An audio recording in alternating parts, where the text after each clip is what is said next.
Class गणित शिक्षण की समस्या। आइए हम लोग मैथ पेडागोगी के तहत आज देखेंगे गणित शिक्षण की समस्याएं। सबसे पहले देखिए, आप देख चुके हर वीडियो में देखते हैं कि गणित क्या होती है। तो गणित जो होती है हमारी तार्किकता को बढ़ाती है। किसको बढ़ावा देती है?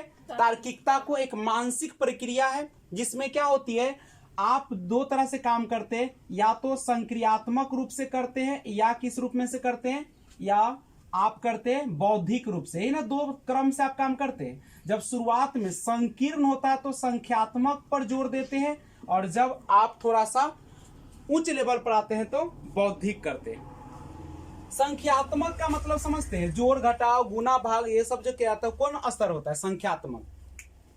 शिक्षण माने क्या होता है? शिक्षण माने सीखना और सिखाना। शिक्षण वही ना है आपका। और समस्या, समस्या का मतलब क्या? कौन सी वह वजह है जिसके कारण जो है गणित में बच्चों को क्या आती है? समस्या है। सबसे पहले शुरुआत करती है कि गणित अधिगम में क्यों परेशानी हो रही है। यानी आप जब गणित का अधिगम करते हैं तो गणित अधिगम में समस्याएं क्यों आ रही है ना। तो क्यों समस्या है, अब गौर कीजिए इसी पर। यही चैप्टर का नाम तो यही है कि गणित शिक्षण की समस्याएं। तो वजह यह है कि गणित में समस्याएं क्यों आ रही, यही ना सबसे बड़ा सवाल है। चूंकि चैप्टर ही आपका गणित शिक्षण की समस्या है। अब हम लोग जानने का प्रयास करते हैं कि कौन सी वह वजह है जिसके कारण गणित अधिगम में क्या हो रही है समस्या, और समस्या है तो क्या है। सबसे पहले हम समस्या पर बात करते हैं। समस्या का मतलब यह है कि बच्चे के सामने अगर गणित को प्रस्तुत किया जाए तो वह क्या होता है? उबने लगता है ना। क्लास से वह भागना शुरू कर देता है, गणित की कक्षा वह करना नहीं चाहता है। यही सब ना है। समस्या क्या है? तो अब यहाँ पे है कि यानी कह सकते हैं कि गणित में जो समस्याएं हैं वह क्यों आ रही है। तो इसकी वजह जो है बहुत सारी। अब आइए हम लोग एक एक करके जानने का प्रयास करते हैं कि कौन कौन सी वजह है जो हम लोग को क्या करती हैं, गणित में समस्याएं उत्पन्न कर रही है। तो सबसे पहले जानते हैं, पहला कारण है इसका पाठ्यक्रम। पाठ्यक्रम बोले तो जो पाठ पुस्तक है, जो उसका पूरा करिकुलम है, जो उसको पढ़ाया जाता है, नहीं जिस तरीके से उसको पढ़ाया जाता है वो सारा का सारा पाठ्यक्रम होगा। तो पाठ्यक्रम की संरचना की समस्या, संरचना की समस्या यानी बच्चों के जो गणित के पाठ्यक्रम की संरचना की गई है वह खुद एक समस्या है। वह उसके अनुरूप नहीं की गई है जिस लेवल का वह बच्चा होता है। अच्छा, प्राथमिक स्तर पर जो पाठ्यक्रम होना चाहिए वह आधारित होना चाहिए किस चीज पर? बेसिक पर आधारित होना चाहिए। नहीं, बेसिक का मतलब क्या? बिल्कुल सामान्य चीजों से। कौन चीज से होना चाहिए? सामान्य गणित से शुरुआत होनी चाहिए। यही ना होना चाहिए पाठ्यक्रम। सामान्य का मतलब क्या है? जिसमें जोड़ घटाव गुना भाग नहीं, उसके बाद आप कह सकते हैं कि उसको गिनती की संख्या आनी चाहिए, टेबल आना चाहिए, पहाड़ा जिसको आप लोग बोलते हैं।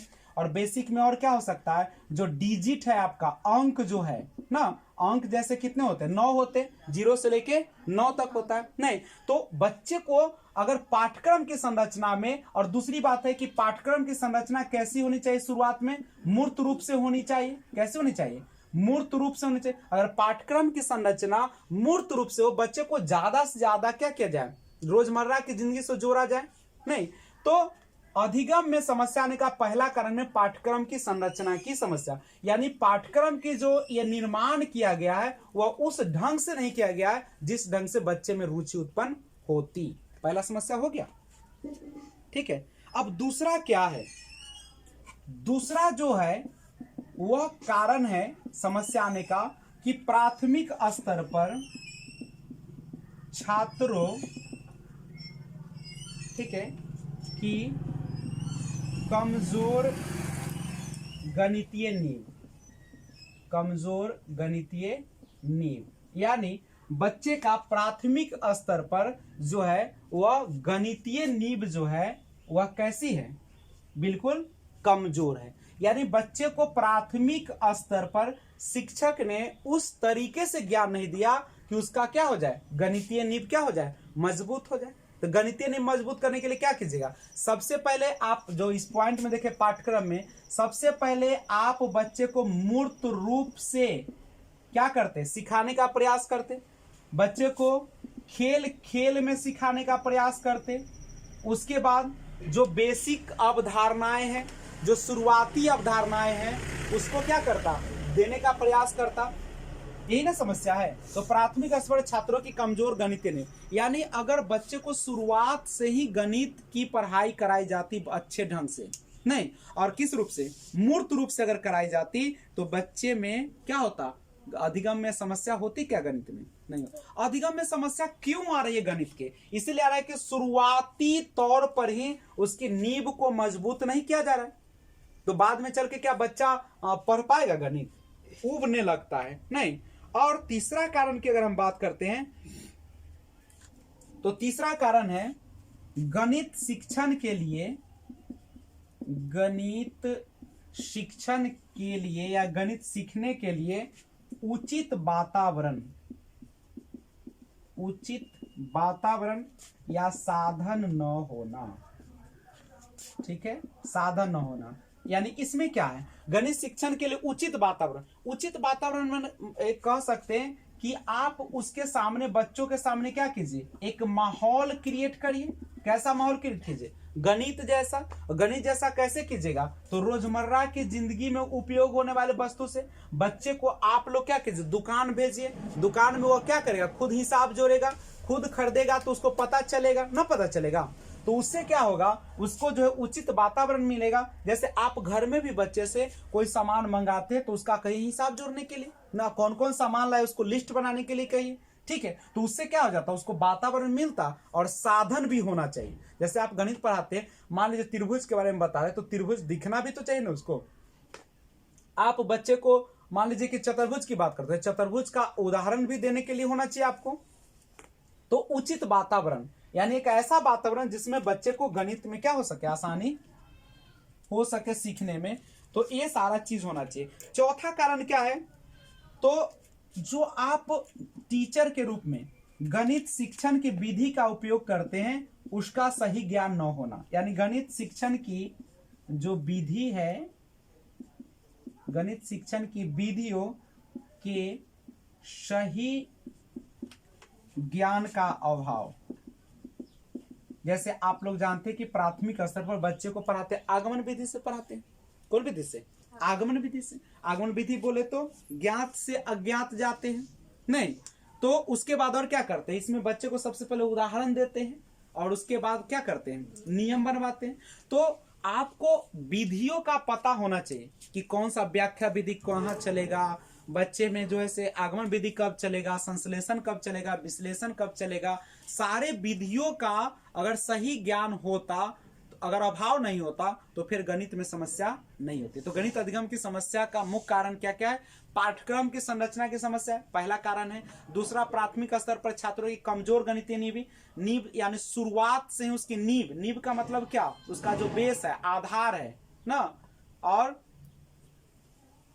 उसका मजबूत होना चाहिए। और गणित शिक्षण के लिए उचित वातावरण, आप बच्चे को क्या करें, वातावरण दे, नहीं शुरू से ही क्या करें, उसको वातावरण दीजिए। गणित शिक्षण की विधि को सही ज्ञान का अभाव है टीचर में, अगर सही ज्ञान का अभाव नहीं होगा तो बच्चा रुचि लेगा और उसको पढ़ने की क्या करेगा, और अग्रसर हो जाएगा। तो इन तमाम चीजों के कारण ही क्या होते हैं, गणित में अधिगम में क्या होती है, समस्याएं आती है। आइए 5 नंबर देखिए सबसे बड़ी गणित अधिगम में जो समस्या आई, वह उसका समस्या था आधुनिक मॉडर्न जो टीचिंग है, आधुनिक शिक्षण विधि के प्रयोग का अभाव, विधि का अभाव।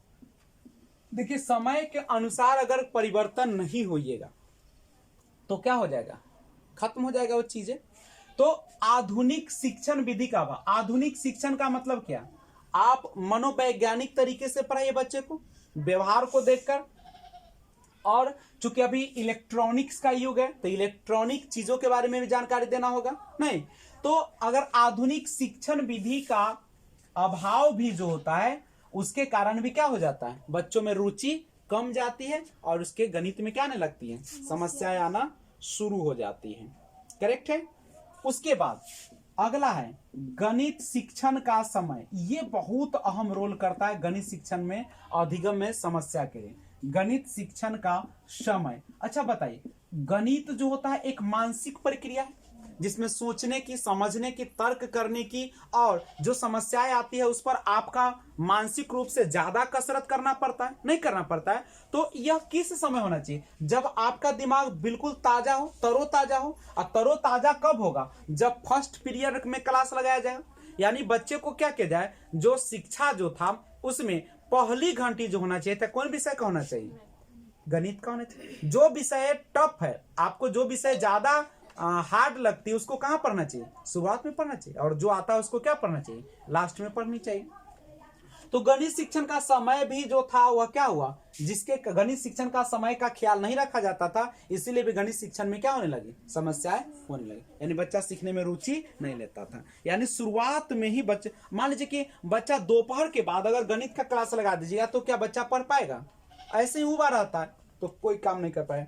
दूसरा अगला कारण जो है वह है आपका शिक्षक का व्यवहार। शिक्षक का व्यवहार, देखिए शिक्षक का व्यवहार अगर अच्छा न हो, शिक्षक का व्यवहार सकारात्मक न हो, बच्चे को हमेशा डांटता हो, बच्चे के जो बातें हैं उसको वैल्यू नहीं देता होगा, मान्यता नहीं देता होगा, बच्चे से जो है आप हमेशा रूढ़तापूर्ण बिहेव करते होंगे, तो क्या वह जो है बच्चे को अधिगम में मजा आएगा?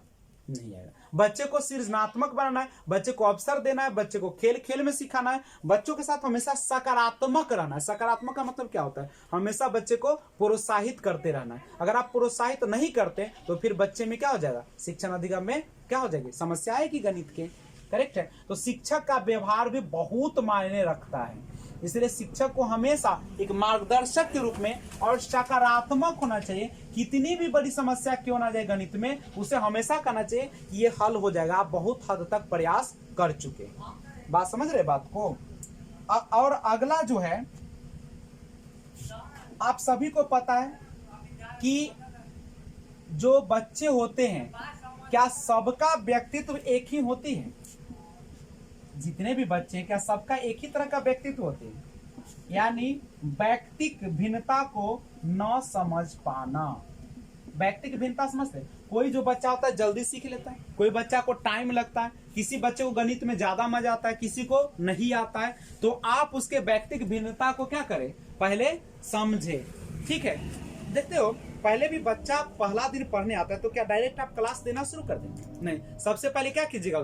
उसके हाव भाव, सोचने समझने का तरीका जानिएगा, उससे कुछ सवाल करेंगे, उससे जानने का प्रयास करेंगे बच्चा कहाँ तक है। और जब बच्चा जान जाता है, बच्चे के बारे में शिक्षक जब अच्छी तरीके से समझ जाते हैं, तब हम लोगों को क्या करना चाहिए? उसको पढ़ाने का शुरुआत करना चाहिए। करेक्ट है।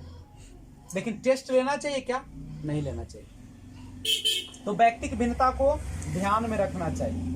और नेक्स्ट जो है आपका अभ्यास का सही विभाजन न हो पाना। अभ्यास का सही विभाजन न हो पाना। अच्छा, ये क्या बातें कर रहा है? अभ्यास का सही विभाजन न हो पाना यानी गणित के किस सेक्टर पर, किस खंड पे, किस क्षेत्र पर कितना समय देना है अभ्यास के लिए। अगर दूसरी बात ऐसे समझाते हैं, मान लीजिए कि आपने जो आज गणित को पढ़ा और जब कल आते हैं तो इसके बारे में अगर आप रिवाइज नहीं करते, आप उसे पूछते नहीं, आप उसे जानने का प्रयास नहीं करते, तो बच्चा क्या होगा? आज तो पढ़ेगा लेकिन कल वाला क्या हो जाएगा? भूल जाएगा। तो अभ्यास का सही विभाजन न हो पाने। जब भी क्लास स्टार्ट होता है तो हमेशा अपने क्या कीजिए? पहले वाले क्लास को रिमाइंड कीजिए। जो पढ़ाई आज तक हो चुका है सब में से थोड़ा सा क्या कर लीजिए? बच्चे से जानकारी प्राप्त कर लीजिए। और गणित अधिगम की सबसे बड़ी समस्या की बात करें तो छात्रों का शारीरिक व मानसिक स्वास्थ्य। आप पता ही है कि स्वस्थ शरीर में ही स्वस्थ मस्तिष्क का वास होता है। अच्छा, मान लीजिए कि आपका शरीर ही ठीक नहीं है, स्वास्थ्य ही ठीक नहीं है, तो क्या आपको पढ़ने में मजा आएगा? कोई भी काम करने में मजा आएगा? आप उबल सा रहिएगा, आधा काम कीजिएगा, आधा नहीं कीजिएगा। तो सबसे बड़ा शारीरिक व मानसिक स्वास्थ्य पर ध्यान देना। और शारीरिक और मानसिक स्वास्थ्य पर ध्यान देने के लिए हम लोग को पौष्टिकता चाहिए, और पौष्टिकता के लिए हर तरह के खाना चाहिए, नहीं तो और व्यायाम भी चाहिए, खेलकूद भी चाहिए, सब कुछ। तो छात्रों का शारीरिक और मानसिक स्वास्थ्य भी बहुत असर करता है आपके गणित अधिगम में समस्या उत्पन्न करने के लिए, ठीक है।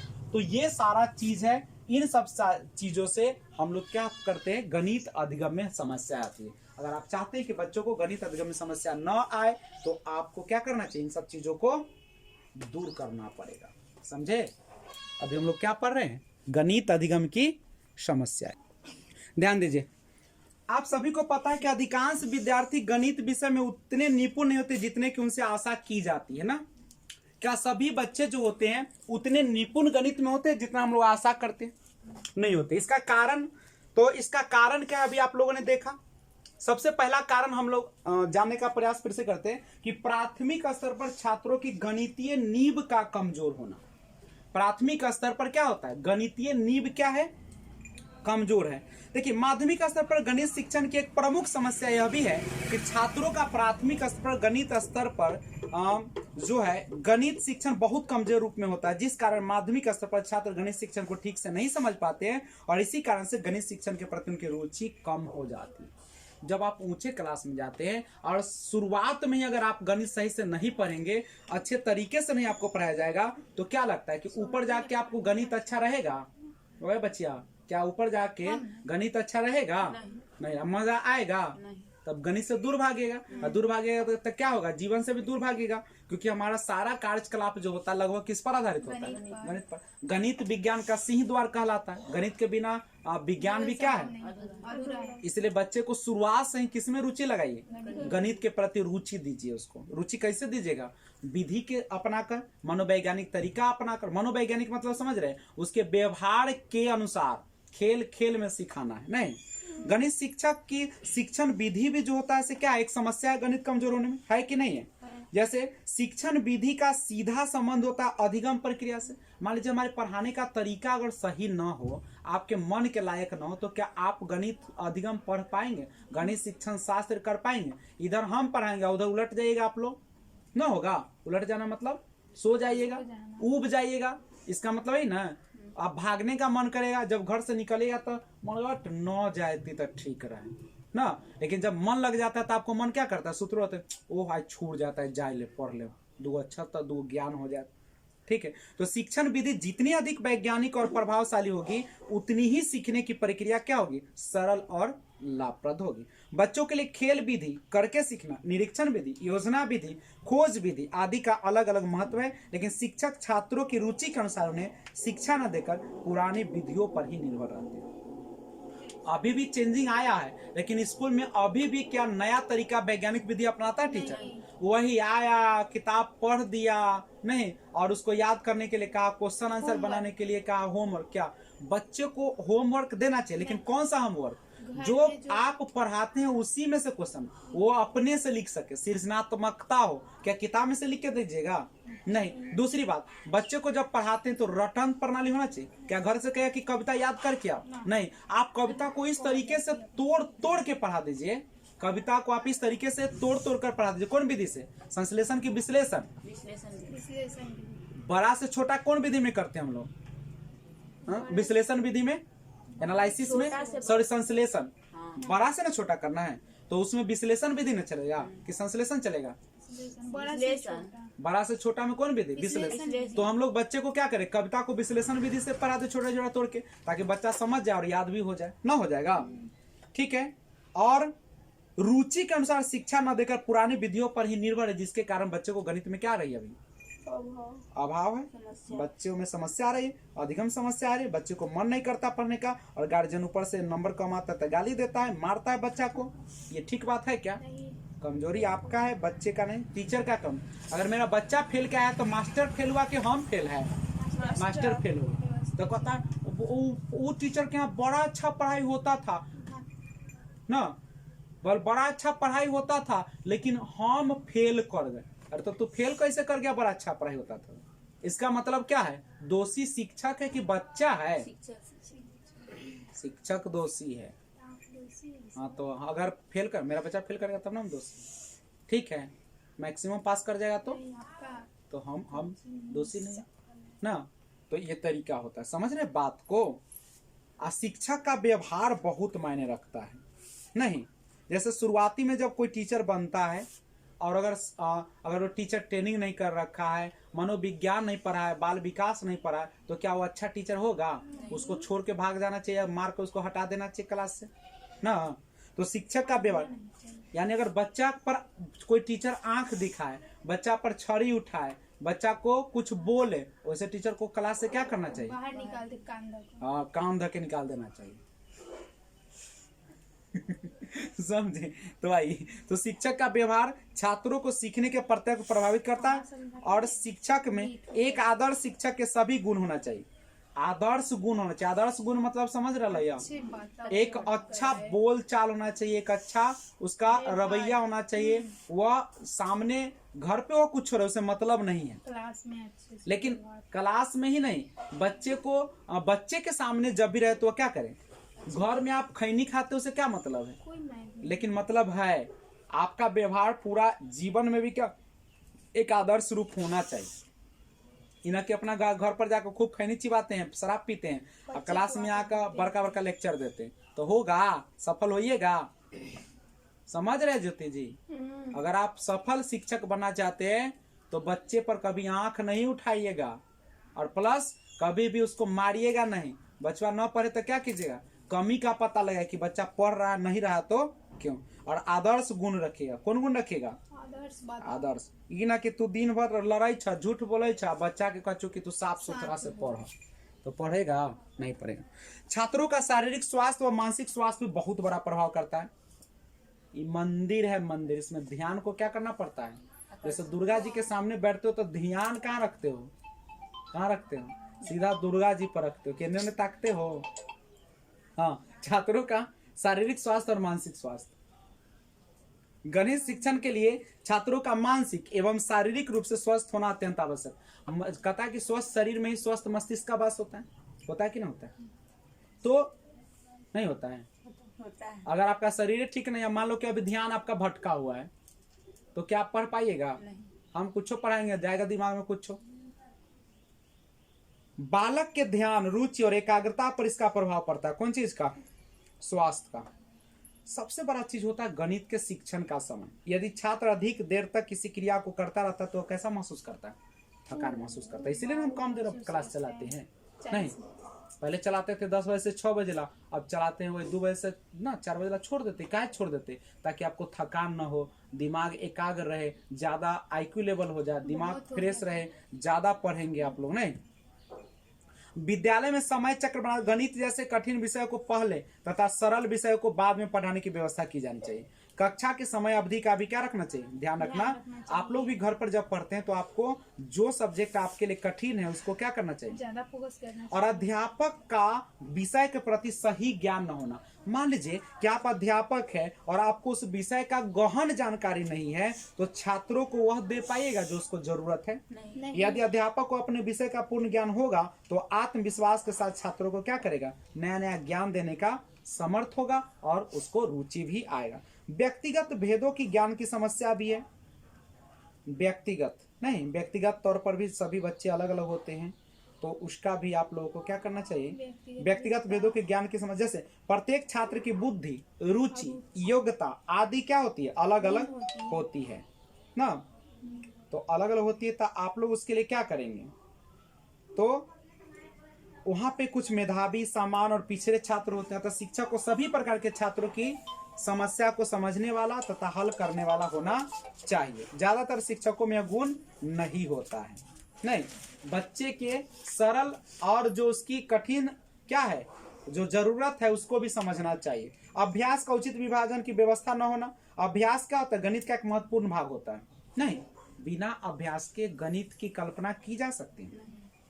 अभ्यास उतना होना चाहिए जितना छात्र को बिना थकावट का अनुभव किए क्या कर सके? हल कर सके। मान लीजिए जब दिन भर गणित पढ़ाएगा तो बच्चा थकेगा नहीं। ठीक है, तो यह प्रक्रिया निरंतर होनी चाहिए। आवश्यकता से अधिक अभ्यास कराने से सीखने की क्षमता में क्या आ जाती है? कमी आ जाती है। और पाठ्यक्रम संरचना की समस्या। गणित शिक्षण में पाठ्यक्रम की संरचना का बड़ा महत्व है। पाठ्यक्रम सरल से कठिन के रूप, पहला हल्का हल्का सवाल होना चाहिए, बाद में भारी होना चाहिए, बाल केंद्रित होना चाहिए, जीवन से संबंधित होना चाहिए, सिद्धांतों पर आधारित होना चाहिए। लेकिन माध्यमिक स्तर पर पाठ्यक्रम की संरचना का व्यवस्थित न होना भी एक समस्या है। गणित शिक्षण के लिए उचित वातावरण का न होना, विद्यालयों में गणित शिक्षण के लिए उचित वातावरण की समस्या आज गणित शिक्षण की एक प्रमुख समस्या बन गई। गणित शिक्षण के लिए गणित प्रयोगशाला, पुस्तकालय कक्षा, कक्ष में प्रकाश आदि बहुत प्रमुख है, और जिसका प्रबंध जो है अधिकांश विद्यालयों में होता है क्या? नहीं होता। वहां पे लाइब्रेरी होना चाहिए, वहां पे क्या होना चाहिए? कक्षा में सूर्य का प्रकाश आना चाहिए, ठीक है, और वहां पे बेंच डेस्क या जो चीज भी होता है उसका व्यवस्था कैसा होना चाहिए? अच्छे ढंग से होना चाहिए। ऐसा ना कि बच्चा तो क्या गिरा के गोले तोड़ ले। तो ये सारी चीजें जो है से क्या है, गणित शिक्षण की क्या है, समस्याएं हैं। तो इस समस्या को हम लोग दूर करेंगे कि नहीं करेंगे? लेकिन करेंगे तो कैसे करेंगे? अब ये सवाल एक बहुत बड़ा भूमिका अदा करेगा, नहीं? तो अच्छा, एक क्वेश्चन मैं आपसे पूछ कर देखता हूं, बताइए गणित शिक्षण की एक प्रमुख समस्या है प्राथमिक स्तर पर बच्चों के ज्ञान की नींव का कमजोर होना, कि अध्यापक का विषय के प्रति पर्याप्त ज्ञान न होना, कि बच्चों का शारीरिक एवं मानसिक स्वास्थ्य, की सभी? अच्छा, गणित शिक्षण में गणित शिक्षक की एक मुख्य भूमिका होती है, मित्र की, दार्शनिक की, निर्देशक की, सभी की। गणित शिक्षण में बच्चों की रुचि का विषय के प्रति अभाव का एक प्रमुख समस्या। देखिए, गणित शिक्षण में बच्चों की रुचि का विषय के प्रति अभाव एक प्रमुख समस्या है। विषय में छात्रों की रुचि पैदा करने के लिए आप कौन सी एक तरीका अपनाएंगे? ऑप्शन है, कमजोर छात्रों के लिए अतिरिक्त कक्षाओं की व्यवस्था कर देंगे, समय विभाग चक्र में गणित विषय को अधिक कालांश देंगे, कि विद्यालय में अधिक पुस्तकें खरीदेंगे, कि खेल विधि से शिक्षण कराएंगे। अच्छा, खेल विधि से शिक्षण कराएंगे। गणित शिक्षण की समस्याओं को दूर करने के लिए निम्न में से क्या आवश्यक है? आप गणित शिक्षण की समस्या, जैसे गणित शिक्षण में समस्या देखा आपने, बहुत सारा है ना, अभी देखे ना क्या क्या समस्या देखे। पाठ्यक्रम का उचित क्रम में न होना, वातावरण अच्छा न मिलना, शिक्षकों का ज्ञान में कमी होना, यही सब ना। तो आप जो है, या प्राथमिक स्तर पर गणितीय नींव कमजोर होना। तो गणित शिक्षण की समस्या को दूर करने के लिए आप क्या आवश्यक कदम उठाएंगे? शिक्षक का व्यवहार उचित हो, व्यक्तिगत भेदों को कक्षा में अपनाया जाए, व्यक्तिगत भेद अपनाइएगा, कि सभी विषयों के अभ्यास कार्य एक ही शिक्षण विधि से कराया जाए, कि सभी होगा, कौन सा होगा? तो शिक्षक का व्यवहार कैसा होना चाहिए? उचित होना चाहिए, सकारात्मक होना चाहिए। कैसा होना चाहिए? अच्छा, निम्न में से क्या वर्तमान में गणित शिक्षण की प्रमुख समस्या? कौन प्रमुख समस्या बोलेगा? गणित उपकरणों को प्रयोग करने की क्षमता क्या समस्या है? कक्षा संचालन की योग्यता, शिक्षण विधि का ज्ञान, कि गणित शिक्षक की शिक्षण विधियां, गणित शिक्षक की शिक्षण विधियां जो है वही एक प्रमुख समस्या। अगर वह विधि सही होगा तो क्या समस्या आएगी? नहीं। अच्छा, बच्चे वातावरण में सहज रूप से कुछ सीख लेते, सहज माने अपने आप। यदि शिक्षक का व्यवहार बच्चों के प्रति अनुकूल है, यह कथन क्या दिखाता है? वातावरण में शुद्ध वायु होगा। बच्चों की चतुराई को, शिक्षण की विशेषता को, कि शिक्षक के व्यवहार के महत्व को, शिक्षक के व्यवहार के महत्व को। अच्छा, आधुनिक शिक्षण विधियों का प्रयोग न किया जाना किसकी एक समस्या है? शिक्षण की, पाठ्य पुस्तक की, विद्यालय के, अभिभावक की? शिक्षण की। गणित शिक्षण में शिक्षण संबंधी समस्याओं को दूर करने के लिए आप निम्न में से क्या उपाय अपनाएंगे? आपको दूर करना है। प्रधानाचार्य से बच्चों को शिकायत कर दीजिएगा, गणित विषय में कमजोर बच्चों का विषय परिवर्तित कर दीजिएगा, कि बच्चों में उचित दृष्टिकोण का विकास कीजिएगा, उचित दृष्टिकोण का विकास कीजिएगा। अच्छा, गणित शिक्षण की समस्या को दूर करने के लिए एक अध्यापक को कौन सी अध्यापक क्रिया अपनानी चाहिए? आप चाहते हैं कि गणित शिक्षण की समस्या को दूर करें, तो एक अध्यापक को कौन सी अध्यापक क्रिया अपनानी चाहिए? समस्या प्रस्तुत करना, छात्र क्रिया को सही दिशा देना, छात्रों का मूल्यांकन करना, कि सभी? बच्चों को गणित सरल एवं रुचिकर लगे, इसके लिए शिक्षक को कौन सा उपाय करना चाहिए? गणित को में मनोरंजन को स्थान देना चाहिए, क्रियात्मक कार्यों को प्रधानता देना चाहिए, करके सीखना पर बच्चों को ज्ञान प्रदर्शन के लिए उचित अवसर देना चाहिए, सभी। गणित शिक्षण में अभ्यास कार्य देते समय ध्यान रखना चाहिए, क्या रखिएगा? अभ्यास कार्य का उद्देश्य स्पष्ट होना चाहिए, अभ्यास कार्य की गति उपयुक्त होनी चाहिए और पुनरावृत्ति उचित कालांतर से होनी चाहिए और सभी पुनरावृत्ति भी होती रहनी चाहिए। अच्छा, गणित शिक्षण की समस्या को दूर करने के एक बालक में ज्ञान के प्रति रुचि उत्पन्न की जा सकती है। गणित शिक्षण की समस्या को दूर करने के लिए बालक में किसके प्रति रुचि उत्पन्न की जा सकती है? शिक्षण विधि, प्रेरणा, अभिरुचि, कौन होगा? ये सभी नहीं दिया इनमें से। अभिरुचि। जब तक बच्चा के मन नहीं लगेगा तब तक कुछ भी कर सकते हैं आप। शिक्षण कार्यों को सुगम बनाने के लिए कौन सा एक गुण शिक्षक में नहीं होना चाहिए? शिक्षण कार्यों को सुगम बनाने के लिए आप चाहते हैं कि शिक्षण की जो विधि है ना, कार्य उसको सुगम बनाया जाए, तो सुगम बनाने के लिए कौन एक कार्य नहीं होना चाहिए? नहीं वाला। वार्षिक योजना तैयार न करना, गणित विषय वस्तु का उपयुक्त ज्ञान,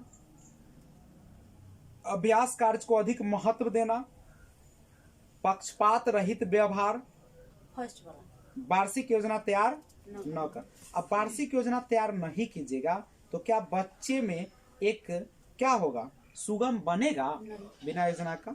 अच्छा, आपकी कक्षा में कुछ बच्चे गणित में बहुत कमजोर, इस समस्या का प्रमुख कारण क्या हो सकता है? प्राथमिक स्तर पर उन बच्चों की नींव का कमजोर होना, शारीरिक रूप से उन बच्चों का स्वस्थ न होना। ठीक है, तो हो गया पहले आंसर। कौन चीज? प्राथमिक स्तर पर बच्चों की नींव का कमजोर होना। अच्छा, व्यक्तिगत भेदभाव की समस्या है मेधावी छात्र में, पिछड़े छात्रों में, सामान्य छात्रों में कि सभी? गणित विषय में समस्याओं को हल करने के अलावा उनका अभ्यास करने में अधिक बल दिया जाता है। आपको पता है, समस्या को हल करने के बजाय उनके अभ्यास पर ज्यादा बल दिया जाता है कि नहीं दिया जाता है? जिससे छात्र नए सूत्रों को समझ सके और उनके अनुप्रयोग में दक्ष हो जाए, गणना संबंधी कौशल में निपुण हो जाए, नई धारणाओं को स्पष्ट कर सके, ज्ञान को नई परिस्थिति में लागू कर सके। क्या दे रहे हैं आप लोग आंसर? ज्ञान को नई परिस्थिति में लागू कर सके कि गणना संबंधी कौशल में निपुण हो जाए। नहीं वाला पूछ रहा है। देखिए यहाँ पे गणित विषय में समस्याओं को हल करने के अलावा उनका अभ्यास करने में बल दिया जाता है, जिससे छात्र गणना संबंधी कौशल में क्या हो जाए? यहाँ कहा कि समस्याओं को हल करने के अलावा अभ्यास करवाया जाता है। क्यों करवाया जाता है? अभ्यास क्यों करवाते हैं? क्योंकि ज्ञान को नई परिस्थिति में लागू करना सीख जाए, कि नए सूत्रों को समझ सके, अनुप्रयोग में दक्ष हो जाए, नई धारणा का स्पष्ट करके गणना संबंधी कौशल में निपुण हो जाए। अभ्यास यही ना करवाते कि गणना में क्या हो जाए।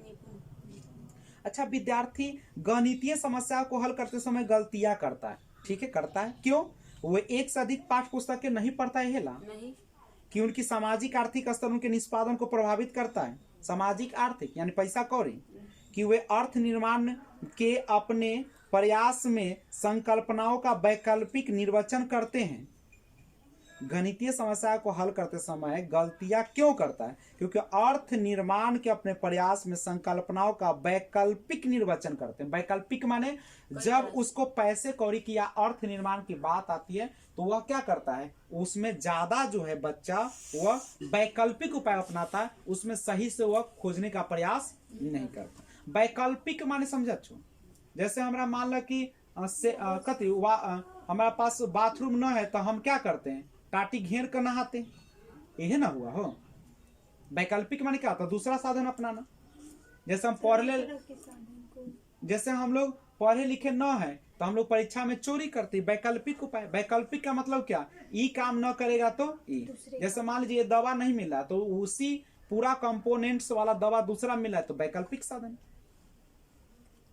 अपने पास न हो रहा तो दूसर के परीक्षा में बैठवा कर पास हो जाए, ये कौन साधन है? वैकल्पिक। अच्छा, एक शिक्षिका कक्षा 5 की शैलजा से एक आकृति की परिमाप के बारे में पूछते हैं। परिमाप समझते हैं ना? परिमाप माने सब भुजाओं का योग। त्रिभुज का परिमाप तो त्रिभुज के तीनों भुजाओं का योग। वह शैलजा से उसको हल को अपने शब्दों में बताने को कहती कि शब्द में बता दो। तो शैलजा समस्या का सही हल करने में सक्षम। पूछ लगा कि त्रिभुज के 3 गो भुजा, 2 सेंटीमीटर को 4 को 5 है, तो बताइए परिमिति कितना होगा? तो 2 4 5 जोड़ कर बता दिल के 11 सेंटीमीटर बता दिल के। लेकिन उसकी व्याख्या करने में सक्षम नहीं है। लेकिन कल के तनी बताओ कैसे होले, तो व्याख्या नहीं किया। तो ये कौन विशेषता पर करता है? कम आत्मविश्वास स्तर था, कम गणितीय कौशल। क्या आत्मविश्वास बउआ का कमजोर था? परिमाप की संपर्क की कम समझ परंतु अच्छी मौखिक योग्यता है। निम्न स्तरीय भाषा प्रवीणता है और निम्न स्तरीय गणितीय प्रवीणता है, कि निम्न स्तरीय भाषा प्रवीणता और उच्च स्तरीय गणितीय प्रवीणता है। भाषा प्रवीणता कमजोर है, निम्न है, बच्चा ठीक से समझा नहीं पाता है, लेकिन गणितीय प्रवीणता जो है वह उच्च स्तरीय। समझ में आया? जैसे हम बोले तो 2 गो रोटी था, 3 गो रोटी क्या हुआ, तो बोल दिया कि 5 गो, लेकिन कोई तनी समझाओ तो पूरा व्याख्या करके, तो बच्चा नहीं समझा पाए। लेकिन समझा सकता तो 2 गो चिन्ह काट देता, फिर 3 गो काट देता, कहता देख 5 गो हो गया, मैं बता देता, लेकिन व्याख्या नहीं कर पाता। इसका मतलब क्या है कि भाषा प्रवीणता में कमी है और गणितीय प्रवीणता उसकी क्या है? ठीक है। कोई दिक्कत है तो बोलो। 18 क्वेश्चन का हम लोगों ने डिस्कशन किया, क्या कहीं समस्या लगा? क्यों नहीं लगा? क्योंकि अभी पढ़े, रिजल्ट ऐसे ही होता है। लगेगा कि कुछ पढ़ नहीं रहे, समझे? आपको लगेगा कि हम लोग कुछ नहीं पढ़ रहे हैं, लेकिन बहुत कुछ सीख जाते हैं जो आपको पता नहीं चलती है। पता कब चलता है? कब पता चलेगा? जब रिजल्ट आएगा तब पूरा एहसास हो। समझ रहे हैं? अभी नहीं समझ में आएगा, समझ में कब आएगा? रिजल्ट के बाद। समझ रहे हैं? नकारात्मक नहीं बनिए, सकारात्मक बनिए। एक अच्छे छात्र का गुण क्या होता है? जो हमेशा सकारात्मक सोच के साथ आगे बढ़ने का प्रयास करता है। ठीक है, तो अब हम लोग गणित शिक्षण की समस्याएं के बारे में अभी रूबरू हो रहे थे। अब थोड़ा सा इसका और डीप जानकारी लेते हैं। गणित शिक्षण की समस्याएं क्या क्या है आपने अभी देखा नहीं, तो अब थोड़ा सा आगे बढ़ते हैं।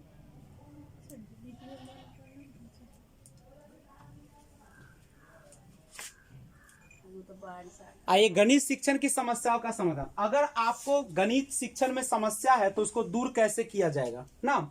सबसे पहले छात्रों की विभिन्न गतिविधियों द्वारा गणित के प्रति रुचि जागृत करें। आप न विभिन्न प्रकार के गतिविधियों को क्या करें? बढ़ावा दें। जितना ज्यादा गणित के विधियों को आप क्या करेंगे? बढ़ावा देंगे, उतना ही ज्यादा क्या होगा? बच्चों में समस्याओं का समाधान हो जाएगा। यानी छात्रों की विभिन्न गतिविधि, अलग अलग तरीके की गतिविधि अपनाएगा तो गणित के प्रति उसमें क्या हो जाएगा? रुचि हो जाएगा और बच्चा गणित में आनंद लेकर पढ़ेगा। छात्रों को अधिगम हेतु अनुकूल वातावरण उपलब्ध कराए। अनुकूल वातावरण क्या? एक ऐसा वातावरण पेश करे जिससे क्या हो जाए कि बच्चे खुद ब खुद गणित में रुचि लेना शुरू कर दे। रोजमर्रा की जिंदगी में वैसे जगह पर बच्चों को भेजिए जिससे क्या हो जाए? बच्चा जो है गणित का उपयोग कर सके। जैसे दुकान जाता है, बाजार जाता है, खेत में जाता है ना, तो वो फसल को देखता है, तो सब चीज में वैसा वातावरण भेजिए। गणित शिक्षण है तो उपयुक्त समय का चयन कीजिए। देखिए समय बहुत इंपॉर्टेंट होता है, क्योंकि गणित जो होता है एक मानसिक क्रिया पर आधारित होता है, इसलिए इसका समय पहले होना चाहिए दूसरे विषयों से नहीं। सबसे पहले इसका समय दीजिए और उसके बाद आने वाले विषय को जो इजी है। शिक्षक को बालक के प्रति कैसा व्यवहार रखना चाहिए? मित्रतापूर्ण, दोस्ताना बिहेव रखना चाहिए, ताकि बच्चा खुलकर आपसे समस्या को क्या कर सके? रख सके, और किसी भी प्रकार की गणित के प्रति उसकी दिक्कतें तो वह खुलकर आपसे बातें कर सके। शिक्षण करते समय छात्र की वैयक्तिक भिन्नताओं को ध्यान में रखना है। वैयक्तिक भिन्नता मतलब उसका रुचि नहीं, उसकी योग्यता, उसकी समस्या समाधान करने की सोच, सब कुछ क्या होता है? अलग अलग तरीका होता है, तो उसको हम लोगों को क्या देना है? वैल्यू करना है। तो इन सब चीजों को अगर करते हैं तो गणित शिक्षण की समस्याओं का क्या हो जाएगा? समाधान हो जाएगा। समझ गए? आइए अब हम लोग देखते हैं गणित शिक्षण के प्रमुख विधि। आखिर कौन कौन सी विधियां है जिसके माध्यम से हम लोग गणित को आसानी से पढ़ सकते हैं ना? तो गणित शिक्षण की प्रमुख विधियां कौन कौन सी जानते हैं? गणित शिक्षण की प्रमुख विधियां ध्यान देते हैं। सबसे पहला है विश्लेषण और संश्लेषण विधि।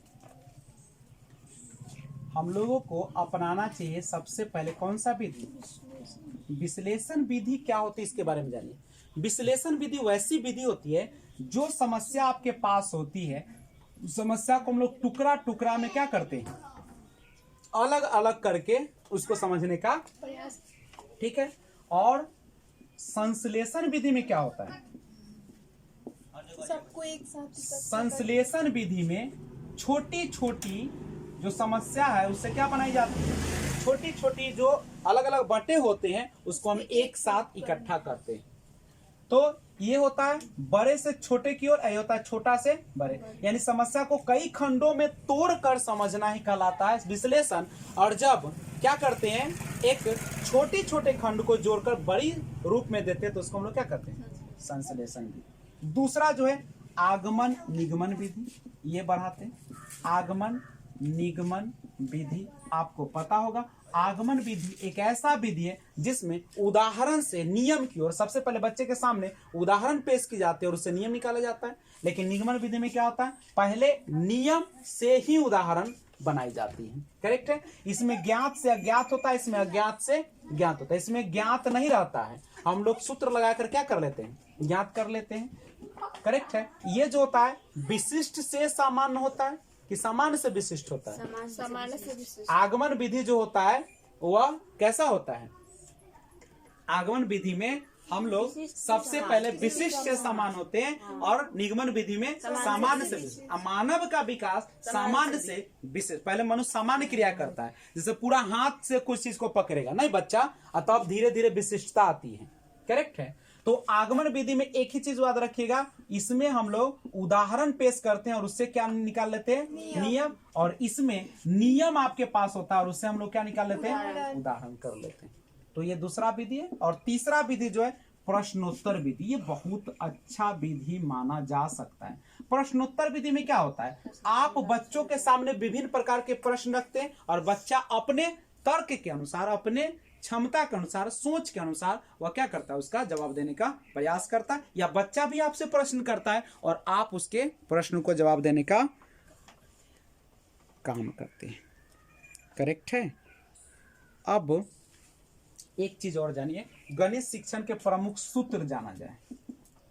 गणित शिक्षण के प्रमुख सूत्र, आखिर कौन से सूत्र है जिसको गणित शिक्षण में हम लोग को अपनाना चाहिए विषय को रुचि बनाने के लिए। तो सबसे पहले हम लोगों को बच्चे से क्या करना चाहिए, ज्ञात से अज्ञात की ओर। ये क्या है समझ रहे हो, जैसे मान लो कि हम गणित का पढ़ाने जा रहे हैं भिन्न, तो सबसे पहले बच्चा को क्या करेंगे, ज्ञात चीजें उसके बारे में जानकारी लेंगे।